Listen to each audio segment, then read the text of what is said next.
everybody. Welcome back to another vlog for today. So my second part of the reading that we have this week will focus on Delpit's reading as well as Gyro reading. I think that's how you say his name. So without further ado, let's get started. I'm going to answer some of the questions here. So, for in regards to Henry Gyro's reading, I found that his main idea for this particular reading was to it's the main idea of this text generally focused on how teachers can further help dismantle the Anglo Eurocentric form of teaching system that we currently have. He pointed out some ideas or some ideas teachers and educators should consider when they are making these changes. He noted a good start would be to not to remove teachers or teaching and curriculum from consideration of history, power, and politics. He also introduced ideas from other researchers like Roger Simon, who argued that by inserting the politics or political back into the discourse of teaching, educators can initiate rather than close off the problem of responsibilities.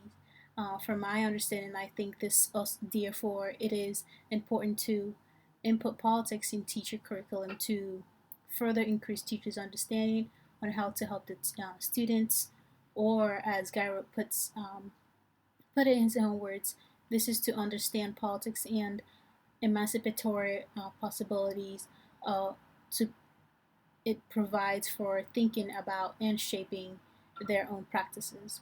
I also think that this text wanted teachers to be seen beyond classroom agents, quote unquote, but as public intellectuals who are here to not only educate generations of students but also help reshape society and potentially reconstruct the world for the better. And then in regards to um, Delpit's readings and some of the other like Avery and Christensen, I found that Delpit noted that this book, or in the introduction, that this book will attempt to answer questions regarding where students stand in a government that not only victimizes them through law and enacted policies, but also what it means for students when those surrounding them, like their peers and whatnot, join in the victimization without censor or consequences from leaders in their communities or in country. She spoke on the unfortunate events that has affected the Black community throughout the years, like the Black Lives Matter, civil rights movement, and also just unfortunate events that have affected students in general. Like the idea that she had to do drills for the war, which is very unfortunate, but she also tried to compare that to what students are having to do today, which is a drill for active shooter drill, which is something that's actually happening because in her time during the war wasn't technically happening in the U.S., but they kind of had a drill for if something were to happen, whereas the active shooter drill actually does happen to these students in their schools, in local schools or schools nearby them. She, when she did the comparison, she noted that this has impacted students' learning, especially those from marginalized communities, noting that she also mentioned astonishing ways that teachers have come up to engage their students given the current political climate. Um, she summarized by saying that this book is not a manual, but rather it provides encouragement and motivation, and most of all, inspiration at a time of growing division, hate, violence, etc. Which to me, I think, is a great resource for teachers to use as a guide to help engage their students in this time in terms of classroom discussion, to bring them back to just being in classrooms and just being students in general instead of having to focus on the things that are outside.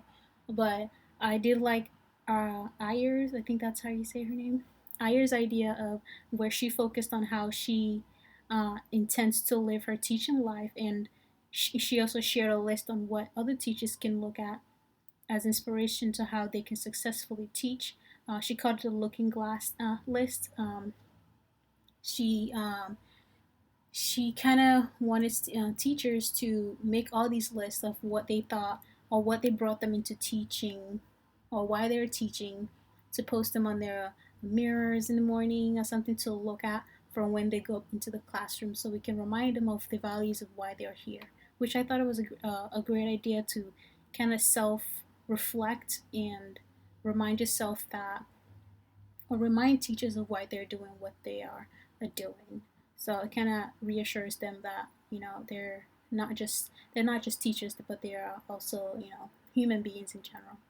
And also Christensen's piece focused on, it was very short and straightforward. It just kind of focused on how teachers can begin to discuss or teach government in Trump's era. He listed sample questions that teachers might consider to use when implementing Trump's outbursts in their classroom discussions. He said he usually uses cutout boards when it comes to politics when he teaches in his classrooms, where he acts as a spokesperson for each either candidate or leader that he decides to share with his classroom. So when he saw the tweet from Donald Trump, like, he thought he wanted ideas from other teachers on what to do or how to talk about the issue, since his outbursts aren't really an intellectual one. It was a well thought out outbursts anyway.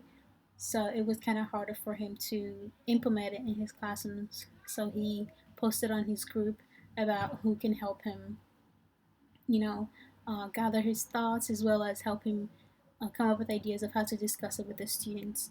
I think this is also a great approach on this, using this in his classroom discussion, where he looks at and presents both sides of the parties to his students without showing bias or favoritism towards one group.